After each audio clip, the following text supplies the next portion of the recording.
everyone, it's Katie and Mike. Say hi, Mike. Hi, everybody. It is December, and I don't know if you can tell, but yeah, it's snowing pretty bad in Chicago.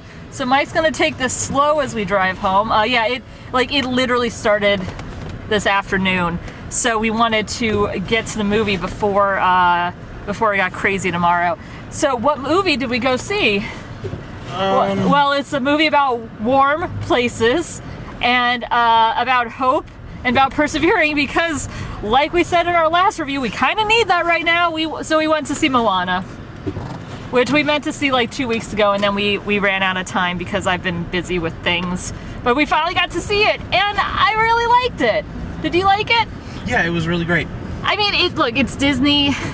Even their lesser Disney Pixar-y stuff still tends to be pretty solid. This one, I think, it hit on some really good things. There were some really, really interesting things that they went with. The music's great, and I mean, if you're gonna go see a movie, you might as well see one about a plucky young woman saving the day in a very warm climate. Because again, it's really cold. I don't know if it's cold where you guys are, where if you're in a place that is luckily way warmer than Chicago right now. But if you're in a cold place like we are, it's not necessarily a bad thing to see a movie about islanders out in the sun. So Moana is the story of the daughter of a chieftain on an island where they don't go past the reef. They have a certain amount of area they can fish in, but they don't go past the reef because it's too dangerous. And Moana, since she was a baby, has always been drawn to the water, has always wanted to sail, but she's only really taught herself. She was never taught by anybody else, but she's been, hopefully that wasn't too loud for you guys. We turned on more of the heat. But she's been learning how to become the leader of her people and doing a pretty good job. Like, everybody's pretty pleased with the choices that she's making and how she's helping people throughout her, ooh, careful. I might be saying careful a lot because I'm watching it's a lot of snow. That's not on you, hun. You're doing great. I'm just worried about the snow because it's really messy out there. It's a little slick. So anyway, but she's doing a good job, but there's this, some of their crops are going bad, the fish aren't coming anymore, and it turns out it's because of a very ancient curse that was done by the hero, or the demigod Maui, when he took the heart. Was it the heart of the crap? But he took a powerful gem. Was it the heart of Nefertiti? Basically the heart from an island goddess.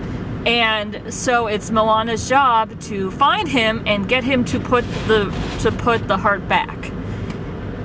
So she goes out and she has her adventure. And that's the basic premise. So what I liked about it was that right off the bat, they just say, yeah, you are Moana, you are the next chief. There's no oh, she has to be, no one thinks that she can do it, or oh, you're a girl, you can't be the chief. It's just no, the child of the chief becomes the chief. That's how it works. It does not, there's never a question of her not being the next leader because she's a girl. So I really like that. I know one of the things that I've actually heard criticism about from Pacific Islander viewers is that they actually would have liked it if she had a love interest, because a lot of times heroines of color don't get love interests. With this, I think we were talking about it after the movie, and Mike, you had pointed out the fact that this movie is so full of plot that it's not so much that it's better without a love interest, it's just that where would they have put him, So that's kind of you'd have to take out some kind of part of her journey and adventure just to have him. room. Yeah. So it's not so much that like it's better without one. It's just that I don't know how the pacing would have been changed if they had added another character, like another important character. I like the fact that the driving factor for her going out and thinking that she can do it is actually her grandmother. Her grandmother is one of the main relationships she has, even though she has a good one with her mom. I like the fact that her mom is still very much a force in this movie. But she's one that kind of sides more with the dad on things. But she's really good about still like saying, I understand why you're feeling this way, but see how your dad sees it too. And the dad is, I mean, he's fine, but it's very similar to a lot of the other dads you see in Disney movies, where it's, I forbid this because it's too dangerous. It's too dangerous for anyone. I do like that it's too dangerous for her. It's that literally he won't let anyone leave the reef. Like, that is just, he's forbidding it for everyone. So I liked the fact that that it's not a, you can't do this. It's that, no one can do this. We need to stay on our island and be safe. So there's some really interesting stuff going on there. The music's really good in general too. Among the different composers for this and producers of the music is Lin-Manuel Miranda, who does it. Yeah, I mean, it's really good. If you like Hamilton, if you like his other work, you're gonna like this. It does have his fingerprints all over it in terms of playfulness and in terms of lyrical prose. Like Maui later on basically does a rap, and it's just, that song in particular was directly written by him. And then we have, is there anything I'm trying to let you focus on the road, but do you have anything so far you wanted to say about the movie? The music is fantastic. Stuff great. Keep going. Okay, all right. And then we have Maui, and it's funny because I was talking to Mike about this, that, the people who created this movie, they're the same directors who did The Little Mermaid, but specifically also did Hercules. And it's funny that I feel like they understand the idea of a demigod hero better now with Maui than they did with Hercules, because this feels very much like the grand tradition of in the Greek myth of the demigods being kind of jerks. Like, yeah, they're doing good deeds, but they're also not like particularly heroic, and they're doing a lot of it for like glory and for their own praise, So, and there's very much a lot of that here. He's a very cocky character. He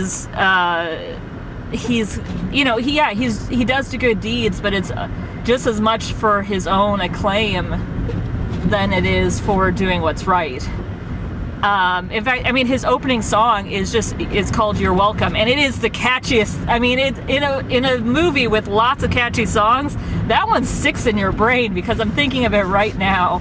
That's not a bad thing. We were just talking about, we're probably going to get the soundtrack because it's super enjoyable. But it is one of those songs that really clicks in your brain. Dwayne Johnson does a great job in the role. It is, I mean, you watch his performance and all you see is The Rock. Like, I don't know about you, but the whole time I was like, yes, this is definitely Dwayne Johnson saying these lines, Yeah, but he did an excellent job of just being the character as well. No, he did, but it's still one of those things where it's a very Dwayne Johnson-esque role. It fit him, though. Like, he's totally in it 100%. And his song is really good. Like, it kind of, you said, the whole tale that Moana's told about this is very much that Maui is kind of the villain of it to begin with, because he took this precious thing and totally messed them up. So she's going into this being like, I'm going to tell that jerk exactly what I'm going to have him do. And then he immediately wins her over with this catchy song about how great he is.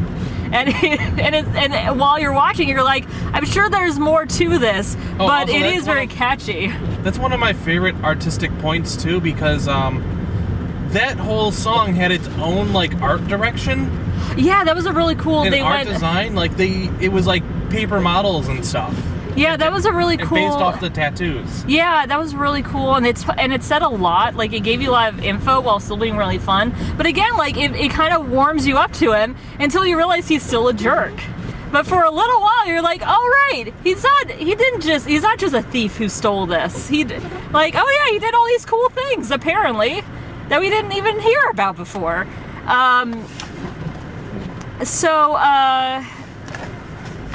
You okay? Yeah, I'm gonna check the directions. Okay. I forget if the correct turn. So the other cast, I feel so bad. If you have watched my show before, which I hope you have, if you've watched this before, you'll know that I am terrible at pronouncing names. I try really hard. I should have checked this before we got in. Auli'i Cravalho is Moana, and she's great. Like, she's very charming. She has great chemistry with Dwayne Johnson. Like, a lot of the movie is just the two of them, and they really sell it by just being a really fun, like, pair of adventurers who a lot of the time don't like each other. But I thought that, like, if that timing didn't click, the movie wouldn't have been as good as, like, nearly as good as it was. And luckily, it worked, you know what I mean? I can't say much more about that. There is very much they literally say chosen one to describe her, because the ocean chooses her to do this. And there is a lot of focus on, like, the ocean chose me. I don't know why the ocean chose me, you know? And I felt like that was a little pushed too much, you know? Yeah, but it's a total chosen one narrative thing. Yeah, I mean, that's the thing. And they don't really subvert it at all, but they didn't really have to. Yeah, I guess. I mean, it just wasn't the strongest part of the movie for me. So it isn't, but it works better than a lot of other places, especially the fact that it's a young woman. And it does, at the very end, like, you see her, she's a problem solver in her life in general. Like, and you see her do that. Like, oh yeah, okay, you have this problem, I can help you fix it. You have, like, this is what you need to do. This is what we should do to fix your roof. So she does that at one point. They're having trouble with their coconuts, so she's like, okay, we're gonna have to clear off that grove, and we'll put a new one over there because there's room. She has a real sense of being able to see problems and fix them, and that's set up early, which I liked. I liked that part of it. I liked the fact that I liked how she handled Maui later, because there's a part where he basically tells a secret from his past, and she gives him some really good advice. And I like the fact that we can talk about this in the spoilers, but the actual ending of the movie, she figures something out, and she does something very brave, considering that if she was wrong, it could backfire in her face. But she ends up basically, like, I think the idea of her saying, why did they choose me, is that unlike other people who would have used simply brute force, she figured it out. She figured out what actually had to be done, and then had the guts to do it, you know? Yes. So, that was really good. I'm trying to think if there's anything else to say before we get into spoilers. Jermaine Clement played a giant crab. So that was delightful, because we just watched, we rewatched What We Do in the Shadows last week, and so we were very much in a Jermaine Clement mood. He's really fun. He gets a villain song, which is fun. A lot of the animation for his character and the scenery around his character is interesting. Like, it kind of does some cool stuff with that. So that was again, it was an enjoyable sort of bit. And I'll just say that the ending credits, there is a last little scene at the end that involves his character, so definitely stay around for that. Alan Tudyk plays the chicken that you see in all of the trailers. He certainly is in the movie. No, it's fine. I mean, mostly it's fine. The chicken's mostly pretty funny. He's certainly a character. He's certainly a character. I mean, it's nice to have another presence on the boat. Like, they definitely needed that. And there are moments, because the chicken's so stupid. It is the dumbest thing. It is the dumbest pet think about the dumbest pet you've ever had, and then go 10 times dumber, and that's this chicken. But, and some of the bits are funnier than others. Like, so Maui steals him at one point and is like, all right, you're gonna go in my belly, but first we gotta fan you up. He puts like all this food down by him, and the chicken is about to eat it, and then goes right to the side of it, and he has to like slightly move the chicken so that the chicken will start pecking at the right spot. And that made me laugh, only because mostly because of Maui's face when he didn't realize that the chicken was that stupid.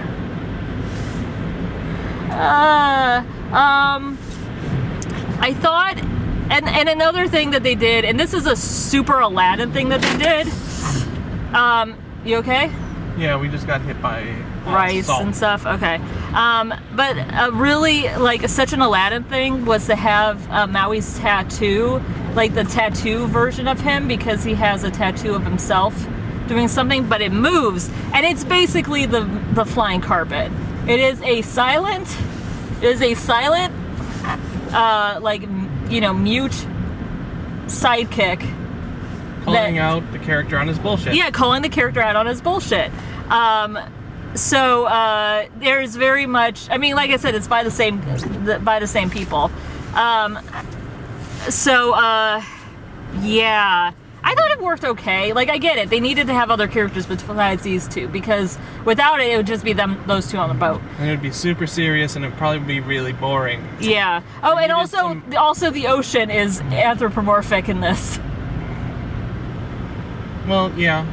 The ocean is what, which is weird, because I thought she'd be more of a waterbender when I heard the premise of this, but it's not. It's just that the ocean has her back sometimes.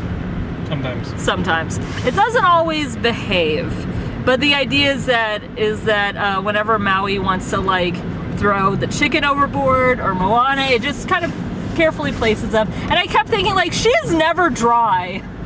She is always just completely wet, because she keeps either diving into the water or the ocean keeps putting her back on land. Yep.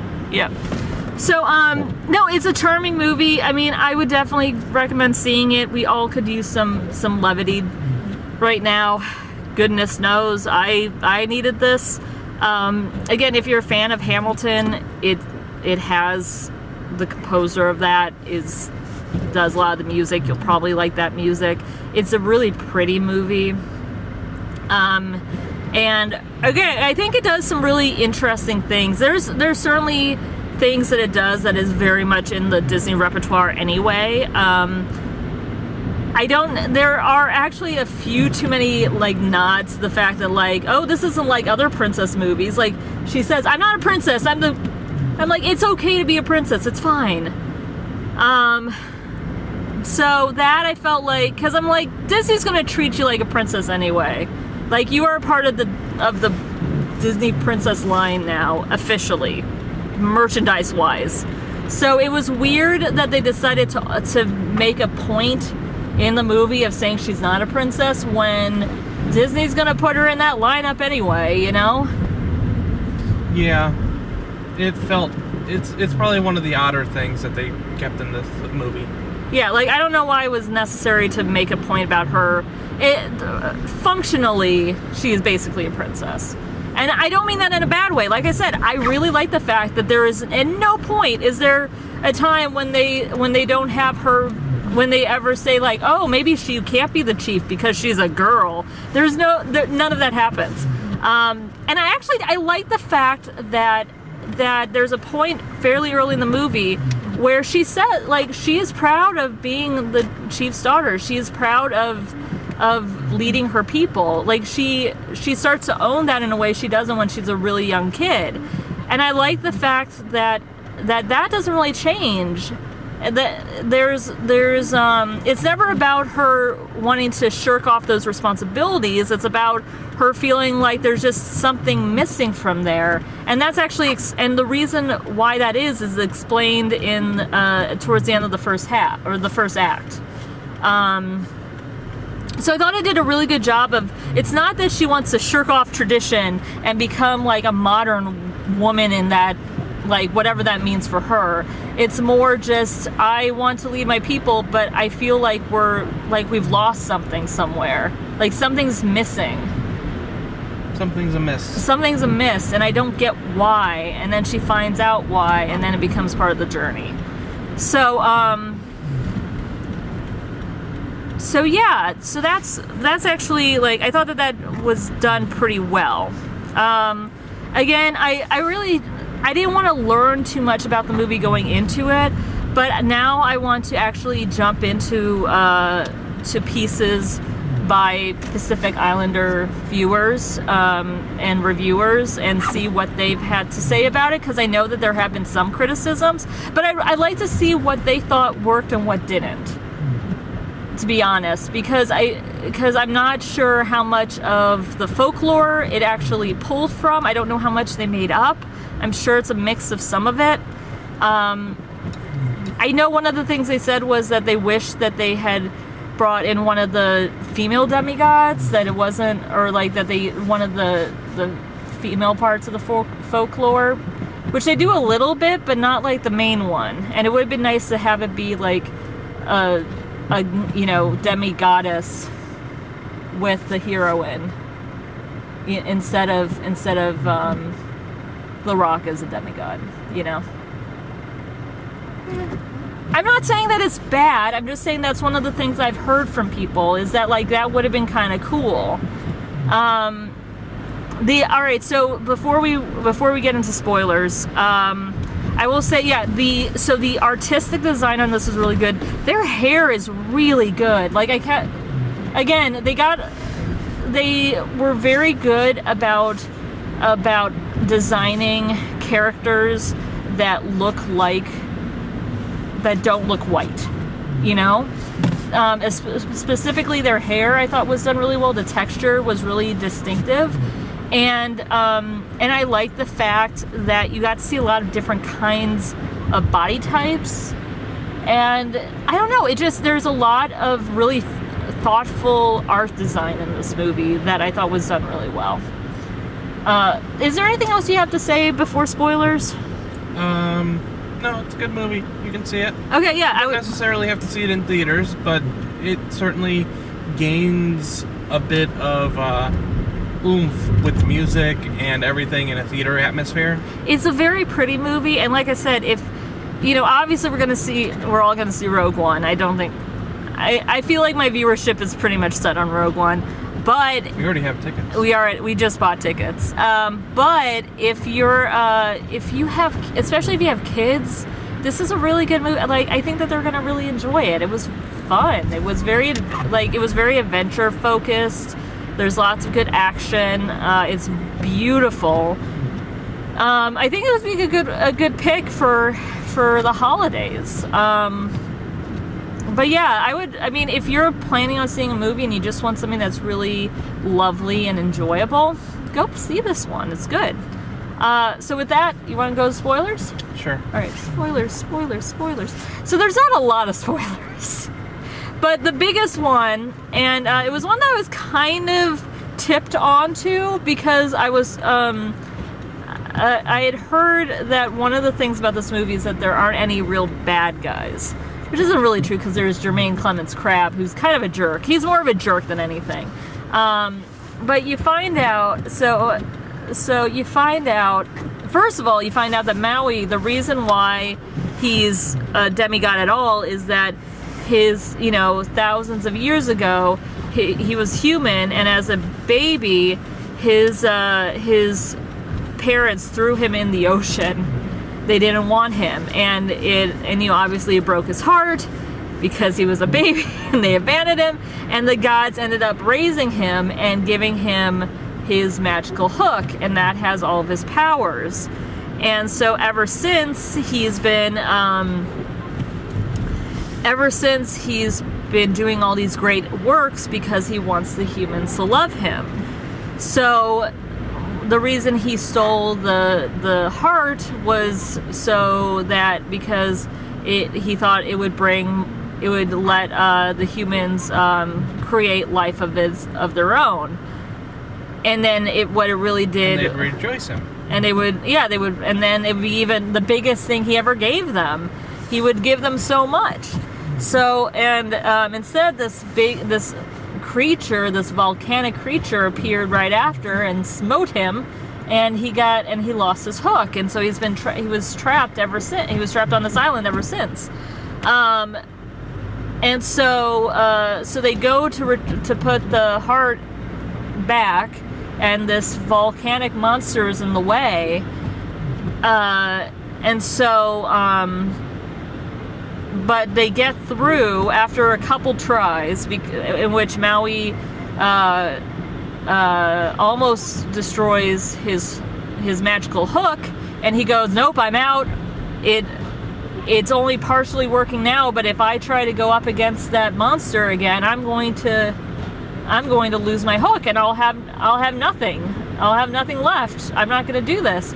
So after a pep talk from her now deceased grandmother, because the grandmother passed away at the end of Act 1, Moana then goes on her own and tries to get past the volcanic monster. At which point Maui comes and decides, no, never mind. If I'm going to, basically, if I'm going to be a hero, I'm going to do this. Careful, hon. Careful. Let this car come a little bit. Just be careful. Sorry, we're going through a really, really tight, snowy area. Yeah, this whole area is. So if I'm quiet, it's because I'm staring at the road and praying that we can get through okay. We're going under the underpass. We're good. Yeah. Okay. So anyway, so he has this big battle, and he does lose his hook, but he's able to help Moana get through. So she gets through to where the island goddess is, and the island goddess isn't there. And that's when she realizes that the symbol on the heart is the symbol that's on the volcanic monster, and she ends up facing the volcanic monster and sings a song that calms the monster. And it turns out, it's been the island goddess the whole time. And she was just pissed off, right? And that's why the volcanic monster, again, whose names, they said the names over and over again, but I can't think of it in my head. But that's why that monster showed up right after the heart was stolen. She turned into it. And so they give her the heart back.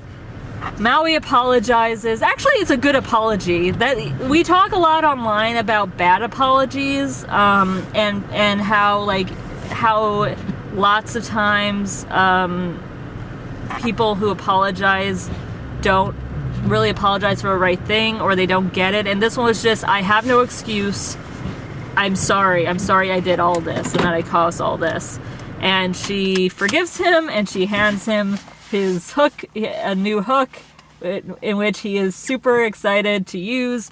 And they go back, and Moana's father is happy to have them become travelers again. Oh, we forgot to mention that. Yeah, so the twist of the first act that I was kind of hinting at, but I hadn't mentioned, is that it turns out that before Maui stole the heart, their people were actually travelers. They were voyagers. And so they would actually go from island to island. They wouldn't stay in one island at one time. So they would go from island to island, create homes, but then when the sea called to them, they would go out and voyage again. And it was just part of who they are, and that's why that's why Moana kept feeling like the ocean was calling to her, because it was part of who she was. And so now that balance has been restored, she and her people can go out and be voyagers again. And so I like the fact that the movie is never about her finding her own path outside of being a leader for her people. Her father still gets what he's always wanted, which is her to lead her people like he's led them. But they're able to do it in the way that she's felt her whole life. And I really like the fact that it's not about her doing something different. It's about her actually looking to their past and their history and bringing that back. So that's a really cool way to get around the idea of like, I'm looking for something more. Because a lot of times with those kind of stories of like, I need something more. I'm a young Disney character and I need more. I'm looking for something else. That's always, but it never really solidifies that much. Like, so for Belle, it was just vague something. For Aladdin, it was basically to not be poor anymore. For Ariel, it was to see the humans, but that's still like, it was taking her away from her people. This, if it was kind of cool that they went, well, no, it's not that she doesn't want to be with her people. It's just that this isn't what they were supposed to be doing. And I liked that. I liked the fact that it was an interesting way to handle that and the whole want versus need thing.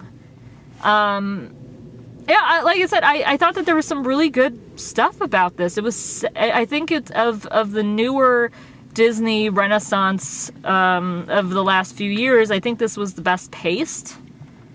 There was definitely a 3-act structure. Yeah, 3-act structure, and it was really, really, like, that whole first act is really quickly paced. The second act is very long, and the third act is super short. I would say so, yeah. I'm not sure exactly when the third act happens. I think it's after the crab. No, I think because at the end of the second, the lowest point is when she throws the heart back into the water. Is that really where oh gosh, I can't remember. That's her low point. Yeah, I guess. But is that really where Act 3 happens? I'm not sure. I think that's where Act 3 starts. Okay, fine. Look, we're being really particular about the phrasing here. But the point is that, yeah, there is quite a long... But the second act is where their friendship happens and when they start to... Yeah. So I get the fact that... I get why that needed to have so much focus, because if it didn't, then there was no reason for him to sacrifice everything. There was no reason for... Like, that's where his growth as a character and where he learns a little bit of humility, which is what he needs later when he apologizes. So... I do think the coconut people should have came back right at the start of the third act when she's heading towards the island. The coconut people is weird. I think did I say it on video or was this before? No, this was at the theater. All right. Yeah, the coconut people show up very early after Moana and Maui meet, and it's like the first obstacle that they face together, sort of. But considering how much merchandise I've seen of them, like, they're barely in it. It's maybe the biggest of the afterthoughts. There's a big battle. They obviously spent a lot of time designing how the battle was going to go, but and also they have a drum ship. Yeah, they have an island drum ship. It just felt very weird. It felt like maybe the weirder part of it. I don't think it was as strong as some of the other bits. The designs are interesting, but because they're only in one scene, it just felt... I don't know, it was one of the weaker elements to a movie that I thought was strong overall. Yeah. I still think, though, you could have placed them back in at the end of Act 3, or the start of Act 3 when Moana's alone, and have them chase after her. Yeah. And then she make it to the island, past them. Yeah, I guess. I'm trying to see who else. there's anyone else that I was thinking of. Because it would show her determination and courage to go out into the unknown and face whatever still is going after her. Yeah, I guess. And it shows that there's more than just the threat of the volcanic goddess. Yeah, I guess. It was fine. It, like, I don't know, it worked. I mean, we were talking, though, you were talking about how, there was no room for a love interest. There probably wasn't room for a quick 2-minute chase scene. Yeah, that would have been kind of rough. Besides that, like I said, I really enjoyed it. I thought that the acting between the two, between the lead and Dwayne Johnson, like they had chemistry. They set up, the movie gave them time to actually become like friends, which is good. You know what's a really odd thing? What? The pig. Yeah, I feel like the pig probably had a bigger role, and then they were like, we don't have any room for the pig. Because the pig just is her house pet thing. It feels very much to me like he had a bigger role at one point, and they were like, let's just put in the chicken. Let's just have the chicken be like the main pet character.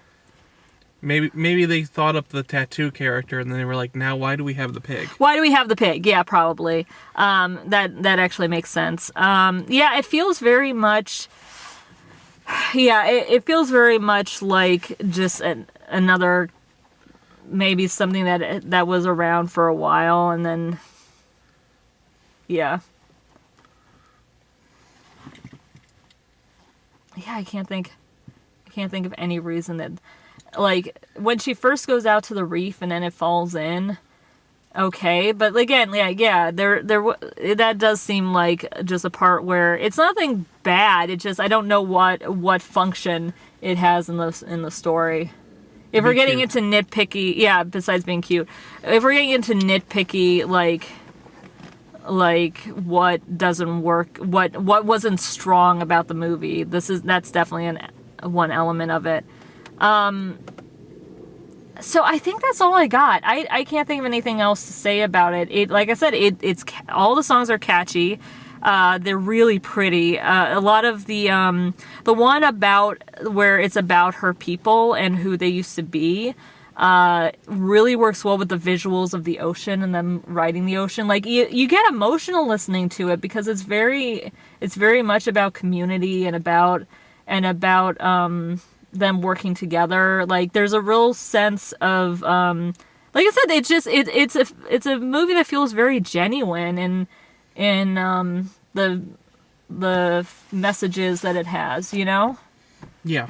So again, I know I haven't said much. I know. Well, you were driving. I was too busy driving. But do you have anything else to say that we haven't really discussed? I think 99% of the art direction in this movie is fabulous. It's pretty great. I mean, it's so pretty. Like, I would have to get into nitpickiness and I don't know what even to pick right now. But, like I said, with the Rock's, Dwayne Johnson's song, Welcome Back, I loved that whole musical interlude. No, it was You're Welcome. You're Welcome. That was it. But that was a great, really well done song. And then, and